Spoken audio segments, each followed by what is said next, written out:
अस्सलामुअलैकुम and welcome to तिब online. उम्मीद है कि आप सब लोग खैर खैरियत से होंगे। अल्लाह के फजलो करम से और आप सब लोगों की दुआओं से मुझे पंजाब हेल्थ केयर कमीशन का लाइसेंस जो है मतलब का यानी कि मेरे दवाखाने का अकबर दवाखाने का जो लाइसेंस है वो मुझे आज रिसीव हो गया था।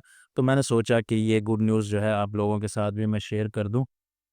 तो इसी के साथ-साथ जो है इसी खुशी में मैं आपको एक माजून बनाने का तरीका बताता हूँ जिसका नाम है माजून पलंग तोड़। बहुत ही बेहतरीन किस्म का बहुत ही आला माजून है मर्दाना कमज़ोरी के हवाले से और जिस्मानी कमज़ोरी के हवाले से इंतहाई सादा इसके अज्ज़ा हैं और बनाना भी इसको इंतहाई आसान है। तो इसके जो है इंग्रीडिएंट मैं आपके साथ शेयर कर देता हूँ। पहली जो चीज़ हमें चाहिए वो है नर छुआरा। नर छुआरा जो होता है एक छुआरा की किस्म होती है। एक देसी छुआरा होता है जो डार्क कलर का होता है, ये उससे थोड़ा हार्ड होता है और मुख्तलिफ होता है, तो आपने नर छुआरा लेना है। इसके बाद हमें सिंघाड़ा चाहिए होगा। सिंघाड़े का आटा ले सकते हैं, सिंघाड़ा भी ले सकते हैं। इसके बाद किक्कर की हमें गूंद चाहिए होगी। इसके जो मिकदार है वो मैं आपको एंड में शेयर कर दूँगा। बादाम चाहिए होंगे आपको। देसी बादाम लेने हैं आपने, फार्मी बादाम नहीं लेने, अमेरिकन, ऑस्ट्रेलियन नहीं लेने, देसी लेने हैं। गोखरू यानी कि बखड़ा चाहिए होगा आपको। अक्कर ईरानी, असली अक्कर लेना है आपने। इसके बाद हमें चाहिए होगा नागर मूथा, इसे साद कूफ़ी भी कहा जाता है। मगज़ पिस्ता चाहिए होगा और इसके अलावा लौंग चाहिए और जलवतरी चाहिए। लौंग जो है बारीक लेने हैं आपने, चाइना वाले नहीं लेने, और जलवतरी लेनी है आपने। तो ये सारे इसके इंग्रेडिएंट हैं। पहले जो ड्राई चीज़ें हैं जैसा कि सिंघाड़ा है, इसके अलावा किक्कर की गूंद है, नागर मोथा है, अक्कर करा है, इसके अलावा लौंग है, जलवतरी है।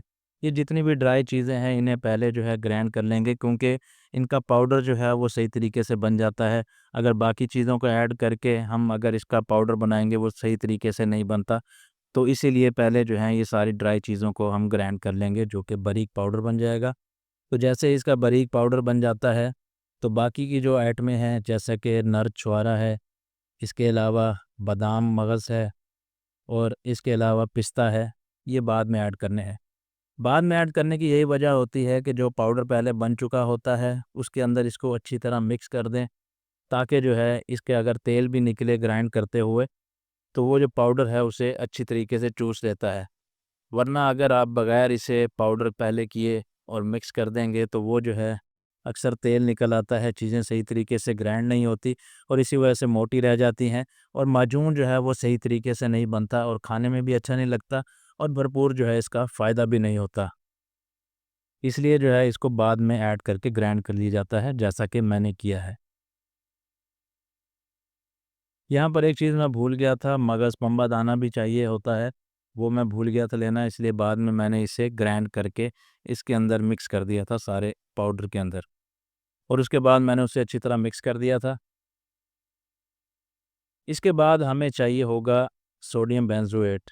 सोडियम बेंज़ोएट हमने डालना है इसके अंदर 1 ग्राम, क्योंकि ये मेरा तकरीबन माजून बनना था 1.5 किलो, तो मैंने उसके अंदर 1 ग्राम सोडियम बेंज़ोएट डाला था।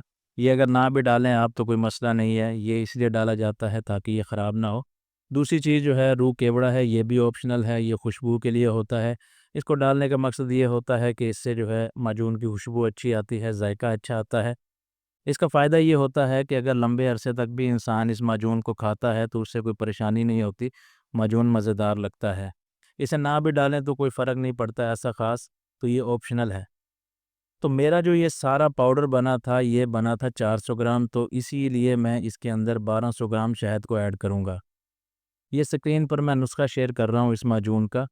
तो ये जो चीज़ें लिखी हुई हैं, ये मैंने इसका हाफ़ लिया था क्योंकि मैंने ज़्यादा तैयार नहीं करना था, इसीलिए मैंने इसका हाफ़ तैयार किया है, जो कि 1.5 किलो के करीब बनता है, बल्कि 1.5 किलो से ज़्यादा बनता है।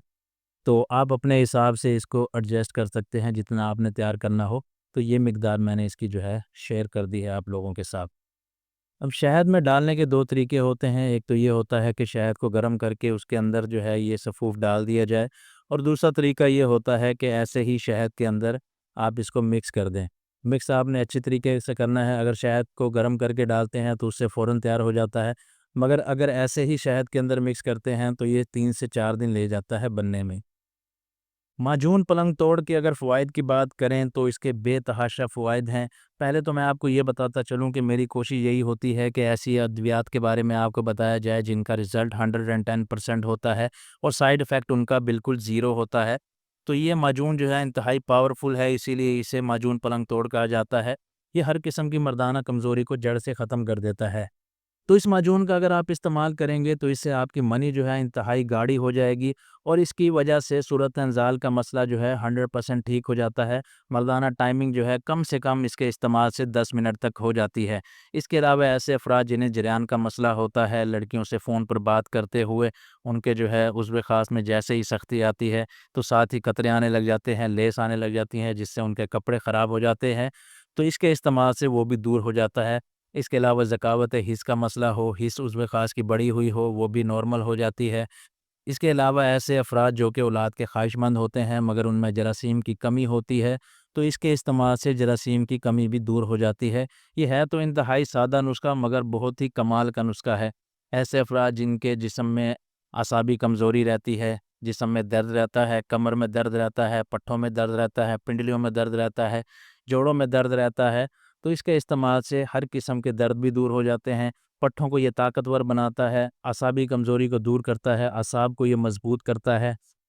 ऐसे अफ़राद जिनके उज़्व ख़ास में कमज़ोरी का मसला होता है, ढीलेपन का मसला होता है, दौरान हमबिस्तरी उज़्व ख़ास ढीला हो जाता है, तो इसके इस्तेमाल से उज़्व ख़ास में भरपूर ताकत आती है, हर किस्म की कमज़ोरी दूर हो जाती है और शहवत जो है वो भरपूर आती है।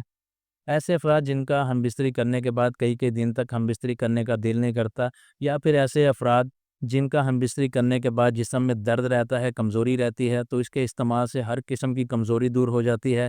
इंसान का हमबिस्तरी करने को दिल भी करता है और अगर डेली भी हमबिस्तरी करता रहे तो कोई कमज़ोरी उसको महसूस नहीं होती क्योंकि ये इतनी ताकत पैदा कर देता है कि आप डेली भी बेगम के पास जा सकते हैं।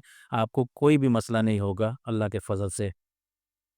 तो अगर इसके तरीक़े इस्तेमाल की बात करें तो 1 चाय का चम्मच आपने इस्तेमाल करना है सुबह शाम नीम गर्म दूध के साथ। चाहें तो आप खाने से तकरीबन आधा पौना घंटा पहले इस्तेमाल कर सकते हैं या फिर खाना खाने के 1 से 2 घंटे बाद भी इसको इस्तेमाल कर सकते हैं। इसका जो कम से कम कोर्स होता है वो 40 दिन का होता है।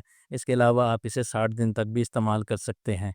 तो अगर ये आप इस्तेमाल करेंगे तो अल्लाह के फ़ज़ल से मर्दाना कमज़ोरी और जिस्मानी कमज़ोरी बिल्कुल ख़त्म हो जाएगी। उम्मीद है कि आज की वीडियो आपके बहुत काम आएगी। वीडियो पसंद आई हो तो लाइक करें, चैनल को सब्सक्राइब करें। नेक्स्ट वीडियो तक के लिए खुदा हाफ़िज़।